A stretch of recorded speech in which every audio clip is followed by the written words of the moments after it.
ALL Schoolboy Football action continued on the home of champions early on Friday with a DaCosta Cup encounter at the home of St. Elizabeth Technical High.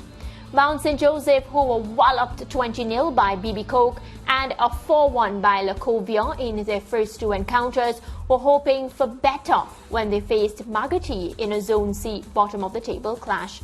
Let's join Chris Taylor now for a recap. Welcome to St. Elizabeth Technical High School in the parish of St. Elizabeth in Jamaica. DaCosta Cup action, Group C. It's Magothy High against Mount St. Joseph Catholic High. And what an encounter this would turn out to be. 4 goals in it for Magothy, and they left with all 3 points. Let's have a look at them. First goal coming from Captain Rohan Palmer, and that came in the 22nd minute. A lovely strike with the right boot.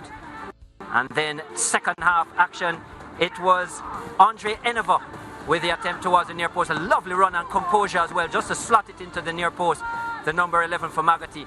And that would come after 48 minutes. Then the substitute, Nicoy Grant, coming on, and a lovely ball put across for another substitute in Raheem Williams. That would come after the 82nd minute, and it was 3-0 to Magothy, certainly putting distance between themselves and Mount St. Joseph at this part. Just 2 minutes later, and this would happen. Lovely through ball by the number 4, Nicoy Grant as well. Certainly the super sub. And what a finish that was by Robina Barrett. This would come after 84 minutes and complete an emphatic victory for Magothy High. This is what it meant. Magothy move up to 4th ahead of Monroe College. They now have 3 points from as many games. And they overtake Monroe. Mount St. Joseph still at the bottom of the table, now conceding 27 goals in their 3 matches. They are yet to get off the mark in terms of points. Lacovia lead it with 6 points, and BB Coke in second with 4, tied with Stets. So that's it for action in Group C for this afternoon. A doubleheader tomorrow. It will be Lacovia against BB Coke, and St. Elizabeth Technical, they come up against Monroe in that big derby. We certainly look forward to that action. There it is, Monroe College against Stets, live on Saturday at 3 p.m. for ECT, and that will be on SportsMax 2, of course. So there it is, doubleheader tomorrow. We hope to see you then.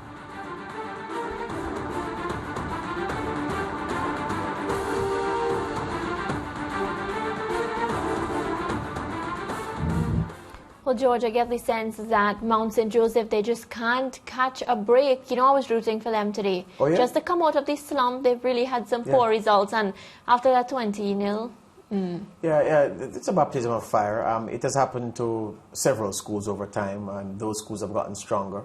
Mount St. Joseph coming in at the hard end, and it'll be better for the experience in subsequent seasons, for sure. Magothy getting the win there, yes. so good for them. Yeah. Well, horse racing time? Yes, the evergreen 8-year-old grey horse, Lord Glitters, came from last to first with a devastating stretch run to humble his frantic rivals and win the £500,000 Bahrain International trophy over 10 furlongs at the ISSA racecourse earlier on Friday.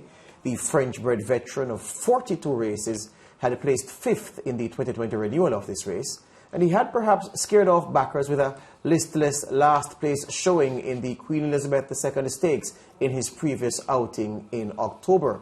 But under the skillful handling of jockey Jason Watson for trainer David O'Meara, Lord Glitters turned on the power to wear down the battling leaders close home. And they're off in the Bahrain International trophy. Pogo shows speed towards the outside, also going forward is What a Welcome towards the inner. Victory Chime is also right up there, and Dubai Future from his wide draw as they go towards the turn to take them down the back stretch. Lord Glitters is the one who settles right out the back of the field together with Penja and Manny Core. Inside the final 1600, and it's Pogo who's got the lead to Dubai Future to the outside, racing in second. Namus is racing in third. What a Welcome on the inside rail is in fourth. Victory Chime went wide around the turn, followed by Emperor of the Sun, another one who's got a wide trip. Then Cadillac towards the inside. Barney Roy is racing in midfield alongside Zakuski.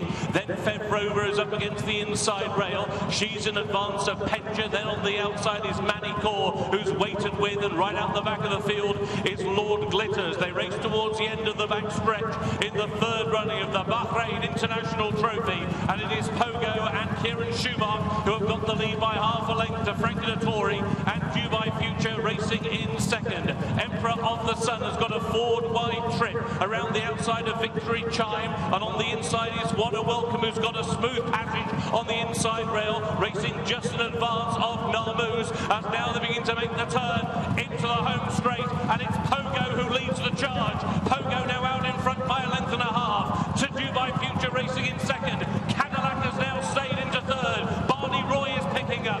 Fed Rover over on the inside. Here comes Manny Core for France, right down the outside with Mikel Barcelona. They race now inside the final 150. Pogo leads now. He's joined by Manny Core, and on the far side Barney Roy. Here's Lord Glitters the Grey. Manny Core with 100 metres to go.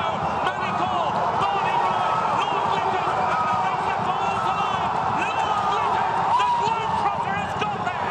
Lord Glitters and Jason Watson to lead in a second. Barney Roy, and in third Manny Core. But it is Lord Glitters who wins for the 10th time in his illustrious career. A punch of the air from Jason Watson, and Lord Glitters has won the Bahrain International Trophy. So 8 years old, Mariah. 8 years old, Lord Glitters. 42 races under his belt. He's run in 6 different countries. So he is a quintessential globe trotter. This today was his 10th victory from those 42 starts. And as I said, he's raced in 6 countries, so he's well traveled.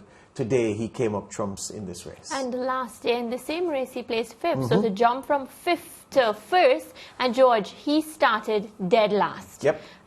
This horse fought through the entire period of time, and it was a very long race, I find. Yeah. And came up trumps, and I feel as if, you know, this is exactly what we say. When you start too quick and coming down to the end of the finish line, you know, you wear out and whatnot, and then the one that paced themselves throughout the race comes on to win. Yeah. And that's exactly what Lord Glitters did today. This is a SportsMax Zone class moment. Oh yeah, so Mariah's giving the verdict on that. A brilliant ride by Jason Watson. A chance ride for him. The regular rider of Lord Glitters, Danny Tudhope, picked up an injury. The last 13 times Lord Glitters has run, Danny Tudhope has been in the saddle 12 times. He wasn't there today though. Jason Watson getting the job done. Top and class. oh, how he is smiling now. $50,000 out of that purse. £50,000 rather is his. That's 10% jockey's cut. So he's enjoying himself right now. Let's take a break, come back with more.